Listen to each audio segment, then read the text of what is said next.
देख रहे हैं अब तक news channel. Unique academy computer and coaching classes, जहां नर्सरी और जूनियर सीनियर केजी क्लासेस से लेकर 11वीं और 12वीं जमातों के लिए कोचिंग क्लासेस जारी हैं। यूनिक एकेडमी में ऑडियो और वीडियो स्क्रीन का इंतजाम भी किया गया है। 5वीं, 6ठी, 7वीं और 8वीं जमात की स्पेशल क्लासेस भी जारी हैं। उर्दू, इंग्लिश, मराठी और मैथ्स की बेसिक क्लासेस भी जारी हैं। लड़कियों के लिए बिल्कुल सेपरेट क्लासरूम। यूनिक एकेडमी में अपने बच्चों का एडमिशन करवाएं। हमारा पता याद रखिए, शहीद अब्दुल हमीद कुसुम्बा रोड, निहाल नगर पुलिस स्टेशन के सामने मालेगांव। बिल्कुल यही कि एक बड़ी तब्दीली मांग रहा है मालेगांव। एक ऐसे खानवादे ने जिसने बरसों तक यहाँ खिदमत की, उसी खानवादे से शाने हिंद साहिबा यहाँ से चुनाव लड़ रही हैं और मैं चाहती हूँ मालेगांव की आवाम उन पर भरोसा करे और उन्हीं मोहब्बतों से नवाजे जिन मोहब्बतों से इनके वालिद मोहतरम को नवाजा हमेशा। और मेरा यकीन है इस बात का कि ये राष्ट्रीय अध्यक्ष अखिलेश यादव जी के कदमों पर चलते हुए यहाँ पर एक बड़ा विकास का काम करेंगी और यहाँ के तमाम ऐसे ज़मीनी मुद्दे हैं जिनको हल करने का। क्या लगता है आपको ख़वातीन के मसाइल, आपने कहा कि ख़वातीन के मसाइल ख़वातीन बेहतर जानती है, क्या लगता है ख़वातीन एक रुजू करेंगी इनकी जानिब?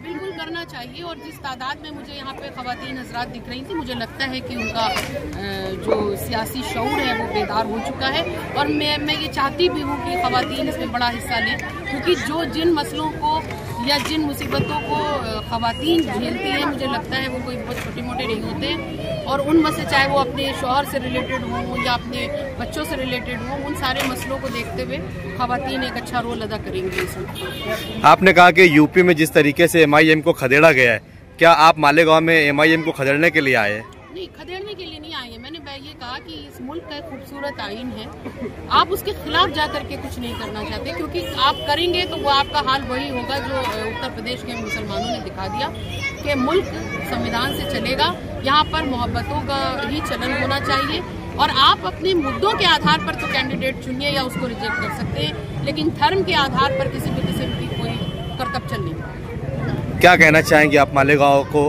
कैसे देखते हैं आप? मतलब आपने सुन रखा है, आप मालेगांव अभी आए, कितने दिन रहने वाले हैं, क्या कैंपेन करेंगे और क्या सोच कर आए हैं आप?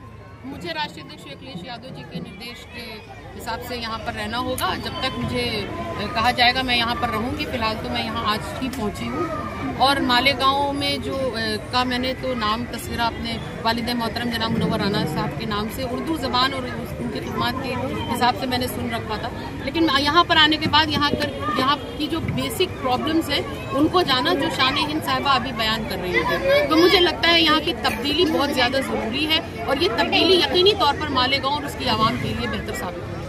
ख़वातीन के साथ मतलब एक ख़वातीन कदम से कदम मिलाकर इस लड़ाई में शामिल होने के लिए आए। हाँ बिल्कुल, ख़वातीन का एक बड़ा रोल है और ये आधी आबादी कहीं पर भी हार और जीत का फैसला करने की ताकत रखती है और आधी आबादी ने अगर साथ दिया तो शान हिंद साहिबा जरूर यहाँ से मुंतखब होगी। आपने कहा कि जब भी ख़वातीन ने मैदान में उतरी है तो एक इतिहास रचा है, क्या लगता है मालेगांव में इतिहास रचा जाएगा? बिल्कुल, मैंने कहा कि एक तो ये खानवादा जिसने इतने दिन तक खिदमत दी मालेगांव को और उसके बाद उनकी ये हिम्मत शाने हिंद साहिबा की और वो यहाँ पर उसी खिदमत के जज्बे के साथ आवाम के बीच आई है, तो मुझे लगता है कि उनकी इस मेहनत को जरूर कामयाब होगी। ठीक है।